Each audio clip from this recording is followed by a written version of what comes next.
characterized when she shouts nigger from the rooftops, when she shouts nigger for the world to hear, when she gets kicked out of her sorority or expelled from school. There's no shock by how easily hate spews from her tongue, how she claims to cut off water to save those from shithole countries. If anything, she is presidential. If anything, she's a humanitarian. I mean, what about her isn't American? What about her doesn't breed our exceptionalism? What about her isn't proud of her roots? The way she barges into unwanting ears, claiming those New Jersey roots. You know, there is a way that we remove the cancer. Only after it has spread. We take out some of the tumor, but always leave some there to grow, and this is what they call the remission.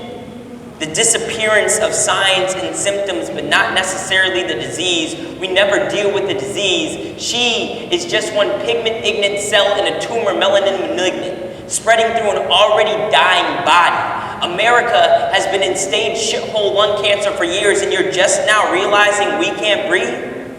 She may be gone, but her confidence is something that was cultivated in a New Jersey home, festering in Alabama winter. She is only a recurrence, a sign that the cancer never left. She'd be a distant recurrence of Trump, a regional recurrence of Charlottesville, a local recurrence of students at UA shouting nigger not long ago or trying to bring white supremacists to this campus. There is a way in which we remove the cancer only after it is spread. And we sit there and wait for it to come back. And it does. Every time. And it will. I wrote that poem in January. And the idea was that I wanted to start a conversation on campus in terms of how we address race relations. And it's this idea of using poetry as a catalyst for these crucial conversations that I came here today to do this TED Talk with you guys. So before we get into this idea of poetry being a catalyst for crucial conversations, I want to tell you guys a little bit about me. First, I want to thank Tara for giving a wonderful introduction. I was born in Rochester, New York, and raised in Kansas. And I got my BA here in Middle East Relations.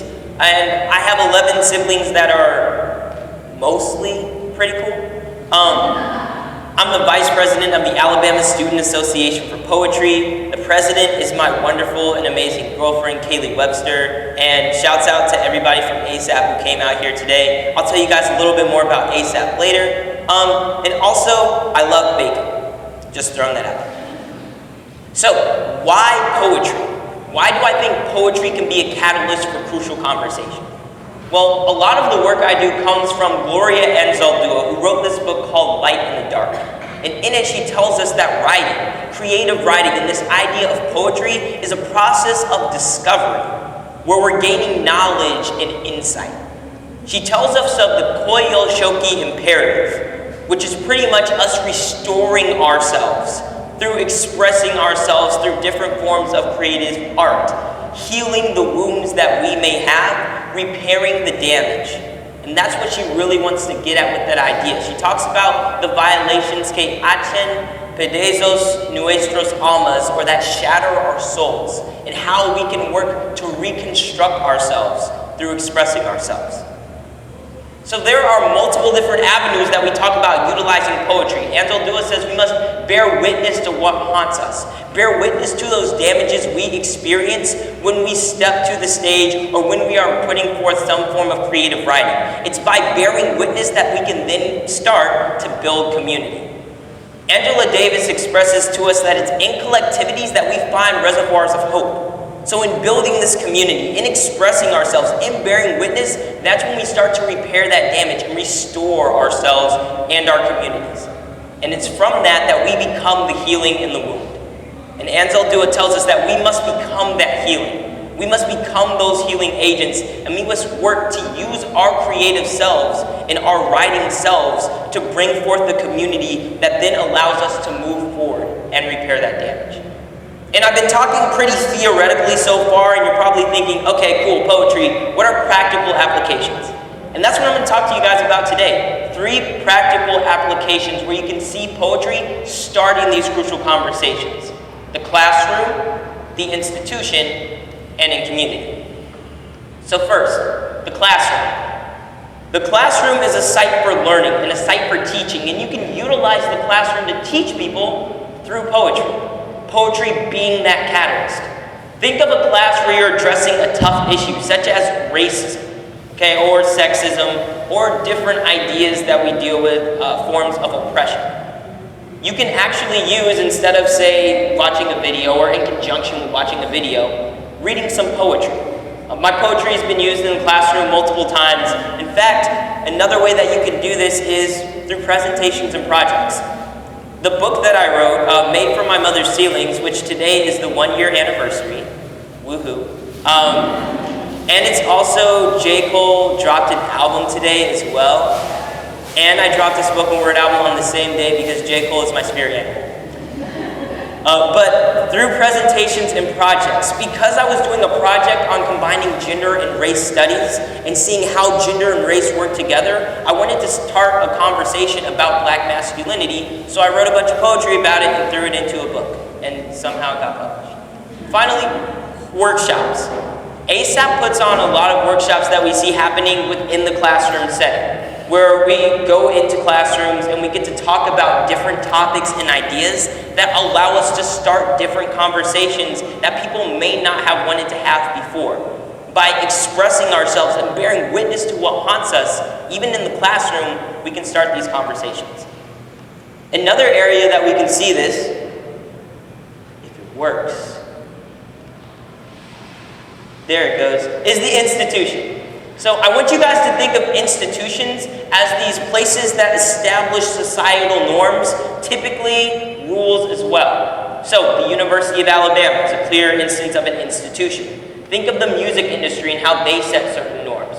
Or our government now, it establishes norms for society to follow. Those are institutions, and what we have to do when we're bearing witness to what haunts us is challenge these norms, challenge these institutions. That's how I had met Taryn, through the We Are Done organization, and challenging our school in terms of how it looks at diversity. We can do public performance, like Tide Talks. Those can also start conversations. At the last Tide Talk, I did a poem about UAPD advisories that is now going to put me in work with UAPD. A few Tide Talks ago, I talked about kneeling in front of the anthem, and it actually put me in touch with the Department of Veteran Affairs here on campus. In both of these instances, we see poetry working as a catalyst to start a crucial conversation, where people hear poetry and then they're ready to respond. You can also do critical publications. That poem I did at the beginning of this performance, or this talk, I had posted on Facebook. I wanted people to know exactly how I felt after the incident. And finally, counter events. Hosting protests, or hosting open mics that are countering other events that may happen on campus. Just yesterday, we had an open mic for diversity to counter an event that didn't happen because it shouldn't have been happening in the first place. But these are all opportunities where we see ourselves challenging the institution and using poetry to do that. But remember, poetry is acting here as a catalyst for a conversation that must happen afterwards. And finally, we have the community. There it goes. There it went back. Ha. Community is one of my favorite things to talk about, and this is where I really get to brag on the Alabama Student Association for Poetry, because one of the things that we love to do is utilize poetry to facilitate these crucial conversations, using poetry as that catalyst. Open mics. People can come to our open mic events and they get 5 minutes to talk about absolutely whatever they want. And the best part is, after that open mic, you have opportunities to talk to the artists that you saw perform. You have opportunities to have those crucial conversations. Say somebody said something on the stage that touched you. You can then go talk to them about it. Additionally, you can have celebratory events. Just 2 months ago in this very room, ASAP hosted the Blackout event to celebrate Black History Month in the wake of some racial tensions at the university. And because of our efforts, we were able to win Organization Event of the Year, working with other different organizations on campus to put forth a celebratory event to start talking about how we look at race and how we can celebrate Black identity. There are also ways you can do fundraisers. In the wake of everything that had happened in Puerto Rico, ASAP put on a talent show, open mic, poetry slam that functioned as a hurricane relief fundraiser. We had over 200 people arrive, and we were able to raise hundreds of dollars for hurricane relief because we used poetry as that catalyst to start that crucial conversation. And finally, workshops, workshops, workshops. Always putting on different workshops for the community to give back. Remember, we are the University of Alabama, but we are within a city, Tuscaloosa. And there is so much we can do in terms of providing workshops for different students who may not have the privilege to step onto this campus and learn the things that we learn. And by putting on different sort of workshops, you can introduce students to writing who would have never thought that, hey, I can use poetry as a tool to express myself, to bear witness to what haunts me every day when I'm walking into my classroom, say at a high school, middle school, or even elementary school level. So there are a few things that I want to leave you guys with in terms of this Tide Talk and what I want you to take away from it. Initially, the idea is to facilitate. Remember, poetry itself is not the conversation. Poetry is simply the catalyst. You have to look at poetry as something that can start a conversation, not the conversation itself. There is a lot of work that must be done once you step off the stage that begins to create the change you want to see. Next, be the healing. When Ansel Dua says, let us be the healing of the wound, she says that we ourselves are healing agents. We, through expressing ourselves and through having those conversations, can work to mend relations. That's how we build a sense of community. Another way to build a sense of community is always looking at ways to give back.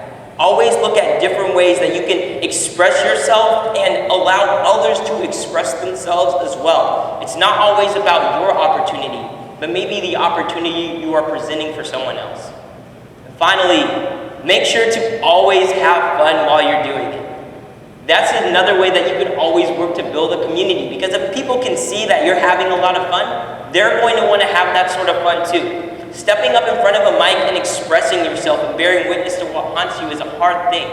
But if you're having fun and the people around you are having fun, that's a great way you can figure out how to build that sense of community and build a sense of confidence in terms of expressing yourself. I would be remiss if I didn't tell you guys that a lot of this stuff you can actually see happening in action with our poetry organization, which you should follow on Instagram at ASAP_UA. But I'm going to leave you guys with one more poem that talks about specifically how we can be healing. Let us be the healing of the wound. Let us be red blood cell catalyst, the collagen crossing the chasm. Let us be the healing, the help, the home, the hospital, both doctor and patient. Let us be the wound, repairing itself, deciding to recover on its own terms. Let us be the healing of the wound, the seasoning of the chicken, the laying of the edges, the flavor in your ear. Let us be the healing. Let us be the hurt healed, the pain past, the oppression overcome. Let us be anything but still, not still alive, but living, not still here, but thriving. Let us remember still may counter the movement. Let us be everything they tell us we can't be, like president, again. Like teacher, again. Like human, again. Let us be the healing, the ham hock, the hot wings, the hot sauce. Let us be the cocoa butter, the coconut oil, the blue magic, the shea butter. Let us be the inspiration, the reason someone decided to wake up today. Let us be the artist, the creator. Let us be world builders, forging new paths, new realities, trailblazers in a world of flames. Let us be the healing. Let us be the healing. Let us be the healing. Let us be the healed. Thank y'all so much.